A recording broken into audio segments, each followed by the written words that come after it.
मी चाललो आज भातकाळामध्ये. तुम्हाला युनिक जिम दाखवतो.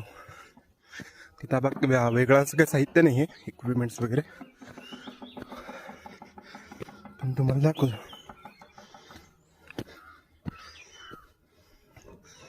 खाली पायऱ्यांपासनं ते ठिकाण, मेन पायऱ्यांपासनं 400 पायऱ्या आहे वरपर्यंत.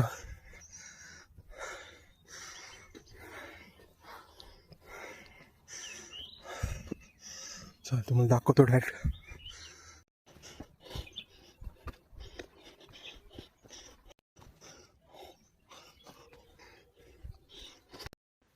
शहराकडे राहणारे लोकांना आपलं गाव नक्कीच आठवत असेल की शहरापेक्षा आपलं गाव किती छान आहे.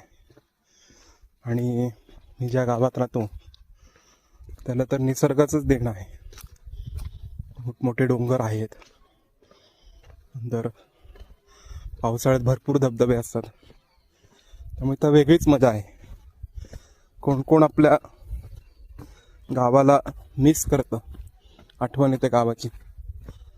शहरापेक्षा गावाची आठवण त्याला जास्त येते. त्यांनी खाली कमेंटमध्ये टाका प्रत्येकाने, आणि एक आठवण पण टाका आपल्या गावाची काय आठवण आहे. बघा किती निसर्गाचं देणं आहे, सुंदर असं.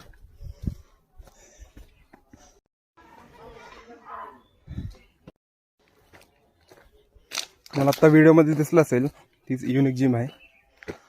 तिथं साहित्याची काही गरज नाही आहे. जे आपले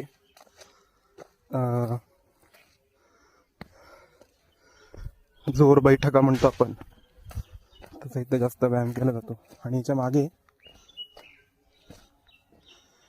हे बघा केवढी मोठी विहीर म्हणावी का काय, विहीर आहे बघा केवढी छान. हे बघा हे ठिकाणी.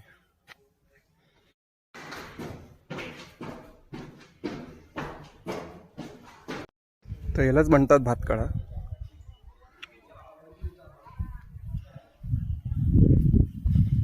मेन वरती ब्रह्मगिरी पर्वतावर जायला मेन पायऱ्या चालू होता. बघा मस्त आत्ता धुकं पडलेलं आहे. तर वाजले 7:15 वाजले, मस्त धुकं पडलं बघा.